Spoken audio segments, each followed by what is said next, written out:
Man, when they said corruption was permanent, they weren't fucking kidding. Hello all, Foxing here, bringing you part 3 of the Warlock Overview, and this one's going to be a little bit different. As it is alpha, things are changing. A lot of things are actually changing, so the last 2 videos are actually current, and this is the main reason I didn't actually want to make videos like this, but alas, here we are. So what's up with demonology? Well, we have a skull that follows us around, and he actually likes drinking the blood of our pets. Basically, whenever you have a bunch of pets out, you want to use this spell. So you summon in your Fel Stalkers, you empower them. This is the fun old demonology how it is right now. Anyway, you get all your pets out there.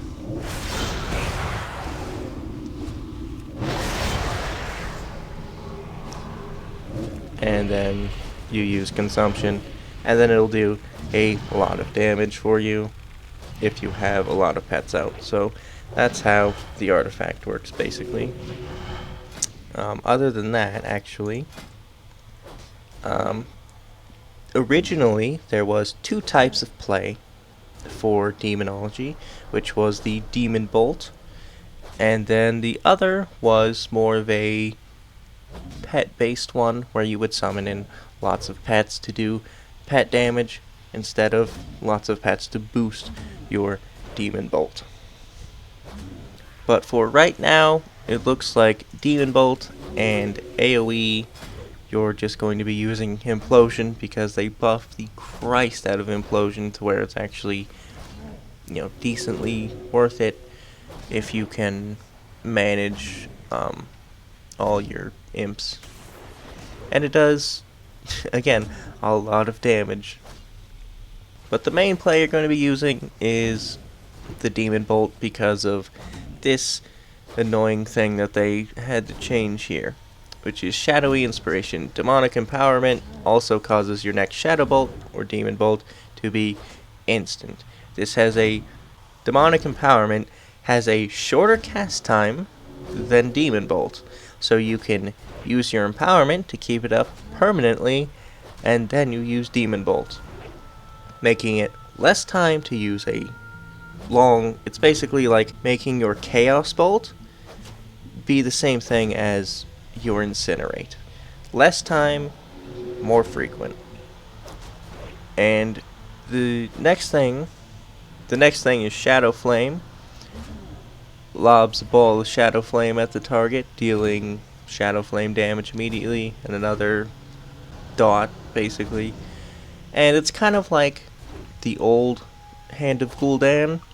If you liked managing that, you can manage this one, and it will do decent damage by the time it's fully stacked. Demonic Calling. Shadow Ball has a 20% chance, or Demon Bolt, to make your Called Red Stalkers cost no soul shards. However, this still requires you to have 2 soul shards. So your Hand of Gul'dan dumping is still a little wonky there. The next one for 30 is Impending Doom. Wild Imps will spawn every time your Doom does damage. This is great for AoE, but most of the time you're just going to be using improved Dread Stalkers, because they come with 2 imps now. And its Doom ticks just slightly slower, every 16 seconds, and this is up every 14 seconds, so it's for 2 targets it's better. 3 targets you'll be using Impending Doom, and higher you'll probably be using Implosion, because it's that good. The next is, Demon Skin, Mortal Coil, Shadow Fury, same thing as before. Hand of Doom. Hand of Gul'dan now applies Doom to all enemies it hits, so you don't have to worry about applying Doom to everything. This does it all for you, and it is fantastic. Power Trip. Demonic Empowerment has a 50% chance to generate 1 soul shard when used in combat, meaning you can get a lot of single target benefit from this, but whole Hand of Gul'dan is basically saving you quite a lot of casts. And while this can be pretty good, you don't really care about soul shards that much because most of your damage is actually coming from Demon Bolt and your pets. So, Soul Harvest, 5 shards instantly, has a cast time. Again, don't really care about soul shards. The next one's the same as before. Next one is same as before as well, but instead of sacrifice you have synergy, which is absolutely going to be, it doesn't even compare to the old stuff. And for the last one, we have Summon Dark Glare, which summons a Dark Glare, which is basically a beholder for 12 seconds that launches eye lasers at all of your targets affected by your doom. Now, this would be pretty good with, like Hand of Doom and stuff, but again, Demon Bolt, and we'll get to the Demon Bolt in a second. Soul Conduit, every soul shard you spend has a 20% chance to be refunded, so you can get lots and lots of, Gul'dan dumps out. However, that only works with Implosion. Now, let's talk about Demon Bolt, and we'll get to Implosion in a second.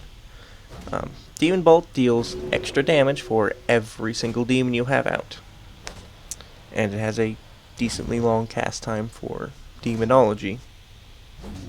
More or less, with Demon Bolt, you will be summoning your Fellstalkers like usual, and then empowering them. And then you will keep, Hand of Gul'dan to keep your soul shards up. And then empowerment, Demon Bolt, empowerment, Demon Bolt, empowerment, Demon Bolt. Using your Dreadstalkers whenever they're up. And then, whenever you can dump your shards into imps. And, just whenever there's AoE, you can make your thing do Fellstorm. But, this is the whole of demonology right now. It used to be absolutely fantastic, but now it's just this terrible amalgamation of basically just managing your cooldowns, or, well, managing your cooldowns and not dumping your soul shards accidentally. So, yeah, it's not too fun. Demon Wrath is basically useless unless you're in very, very high AoE situations, and in that case you would be using Implosion. Now, Implosion, you can use Power Trip, so you can get actually more Hands of Gul'dan. Hands of Gul'dan summon imps based on how many soul shards you dumped into it. This is 1 to 4 now instead of 1 to 5. And, with Soul Conduit you can just, pump loads and loads and loads of them out.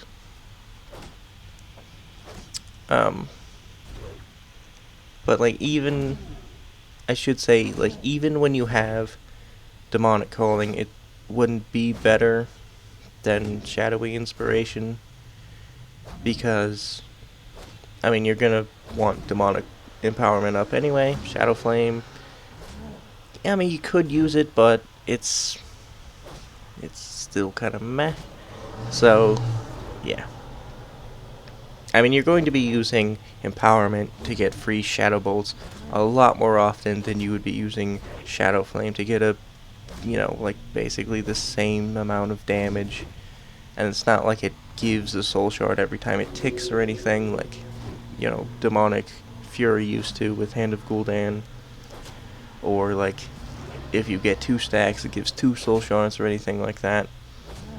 But anyway, when you use Implosion, it does, again, a lot of damage. So let's quickly go over what that looks like. Now, Demon Bolt and Shadow Bolt are the same cast time, by the way. That's why I said, you be getting better benefit from it, from Shadowy Inspiration instead of the other. And yeah, it's pretty bad. So anyway, you get your soul shards, you dump the thing, keep building it up.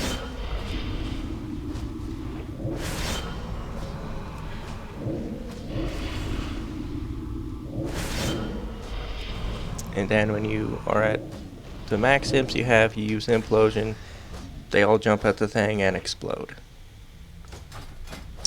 Now the problem with Implosion is that it's actually kind of just there for burst damage, as Demonology and Affliction have problems with burst, which is kind of funny. You have the Expendables as a golden trait. When your imps, expire or die, your other demons are inspired and gain 1 additional damage, stacking up to 15 times.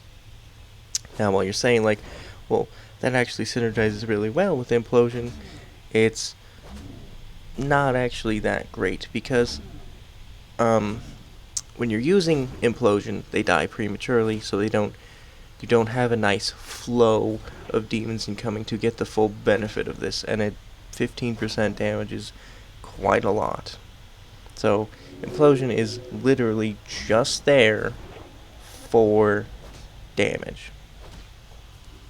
Now, Thou kills Discord, Shadow Bolt, or Demon Bolt sometimes enrages him, causing him to teleport to an enemy, scream, and deal an AoE damage, and fears undead and demons like small white mobs for 6 seconds, which can be a bit of a niche, maybe, for some raids or dungeons. We'll see. And Stolen Power, I didn't actually go over this before, but when your demons deal damage, you gain an application of Stolen Power. After you reach 100 applications, your next Shadow Bolt, Demon Bolt, deals 100% increased damage, which Demon Bolt is already doing a lot of damage. It's just, amplifying that even more. So you can get Stolen Power, summon imps, and then use Demon Bolt to do the max benefit. And basically everything else is just passive damage increases and, passive. Just passive. So yeah, that's pretty much how Demonology is right now. And I can't say I'm too happy with it, because previously, it used to be fan-fucking-tastic. And I honestly don't know why they changed it, because, literally no one I knew or was, reading, or no one disliked it, so fucking why did it change, So, yeah. I'll show you Demon Wrath, just for animation's sake. It's just basically like a shadow zone. So, that's cool. As it is alpha, by the time people see this, it'll probably change as alpha updates weekly or every 2 weeks for some classes, depending. So, yeah. That is the end of the Warlock Overview. Now, the reason this one is going to be different is because I'm going to put this at the end of the video, so it's not included in the actual Demonology thing. But, again, I did say things changed, and the major change for Destruction is Lord of Flames. Once every 10 minutes, Rain of Fire summons 6 Infernals to serve you for 8 seconds. While this is fantastic for burst AoE, that's not what Rain of Fire is about. It's about consistent AoE, and while this is, a lot of damage, and most of the time you probably won't be using Rain of Fire that much, it's still, fuck you, Blizzard, kind of, because, like, I mean, that was like one of like the coolest fucking things destruction has. That whenever you used Rain of Fire, Infernals would come down, and now it's like, oh yeah, once every fight, pretty much. And it's like, you can't. I mean, it's a huge single target increase if you use this. I mean, it's great for that, but it's like, at the same time, it's just like, fuck. Why did you have to change this? If anything, you could change it to where like you have charges of Infernals that will like stack up as the fight goes on, so you can still summon Infernals and you can manage it that way instead of, oh hey, I have these trinket procs and there's gonna be a lot of mobs coming out. I'll have to wait against that, or like just on the pole, which some trinkets will still proc on the pole. Others won't, but it's still like 6 Infernals every 10 minutes. I mean, you basically can't AoE unless you know that you're going to have this again. Which for most fights aren't going to last 10 fucking minutes unless you're like doing Manaroth progression or Archimon progression. And I mean, for like Archimon, this would actually be really good because you can line it up with Heroism. They can do a lot of damage and get 2 uses out of it, where it's most useful, at the start and at the end. But generally speaking, this is a huge AoE nerf to Warlocks, where you can only get benefit from it in burst instead of just having a cool effect, essentially. Because, I mean, I really liked that Infernals came down. They were really cool. Now, I mean, even if you're spamming Rain of Fire, you probably wouldn't get 6 Infernals, and you probably won't get 6 Infernals throughout an entire fight, unless it's a heavy AoE fight. It's still, like... I mean, it was just fucking cool that you had Infernals. And it just takes away from the feel of destruction being, destruction. There's no Infernals that are coming down. I mean, they're not coming down here because the PvP server, and, changes don't really come to the PvP server that much. I mean, I don't have 110 Warlock. I only have the Hunter on normal servers. Or normal leveling servers, I should say. So, yeah, that's my feedback to this seemingly random change. Yeah. So, a little bit of feedback there. And guess what? More feedback. Affliction has been changed quite a lot. In just the past week. Yeah, quite a bit. Stable Affliction, when it expires, it doesn't have a 50% or 25 to 50% chance to reapply itself. It has a 6 to 12%. There's a huge fucking nerf. I mean, I understand why. Because I didn't actually say in the previous video that Unstable Affliction actually stacks, and you can, if it refreshes itself, you can continuously ramp this damage up.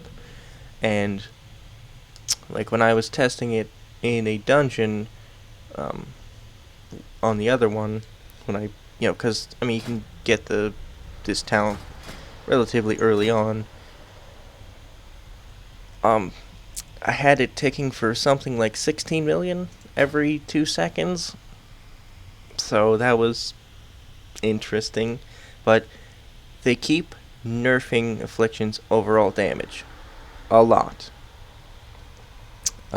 Quite a lot, actually. Like Absolute Corruption's now 25%. Soul Effigy's 25% as well instead of 50%. And Soul Conduit's down to 20% chance instead of 30%. And just, stuff like that. And, just generally having things hit less, just across the board. And in the talent tree itself, or artifact traits itself, things are less. And like this here is 15%, and like it was like higher, but it didn't actually state that before. So yeah, real fun nerfs to basically a already extremely weak, unless you had unruly RNG to get these things refreshing. And like now, like they keep nerfing it now after the unstable affliction change, which doesn't really make sense, because unless you have, absolutely unruly, godly RNG, you're not going to get that amount of benefit from unstable affliction again. And while we're not going to be spamming it per se, because we don't have the option of getting refreshes and damage increases infinitely anymore, because again, on 3 targets it's still better to use Seed with the AoE talent. It's just, there's no point in nerfing the entire spec's damage because of one spell that could do a lot of damage. And honestly, I don't even know why they made Unstable Affliction stack. Like, sure, it can refresh and do a bunch of damage, but that was like the original design of it, not now. Just have it not fucking stack. Simple as that. I mean, you can, like, if you're one target, you will not have enough resource generation to get enough shards to use Unstable Affliction that much. And like, even if you had these things just spamming over and over and over again, you're still not going to get it up to that much, because it doesn't have the refresh rate anymore. And if you're getting that much resource to spam Unstable Affliction, you'd be using Seed anyway. And like, sure, we don't have that great of a shard dump, so like, here's here's a free one for you. I mean, just basically have 4 to 5 with the talent, if 4 shards, and then if you're using this one, it'll be 5 to make Seed apply Unstable Affliction, instead of fucking us over by having this extremely RNG oriented, it can stack version of Unstable Affliction, and having basically way too much resource generation if we're in AoE, and then like basically none for single target. So that's my feedback for the changes to Affliction Lock since the last video I made. The reason I made these videos is because I'm actually going to be playing an alt lock in Legion instead of a mage now, so I'm actually keeping quite up to date on all the changes, and this is my feedback to what I want to see out of it. So, yeah, peace.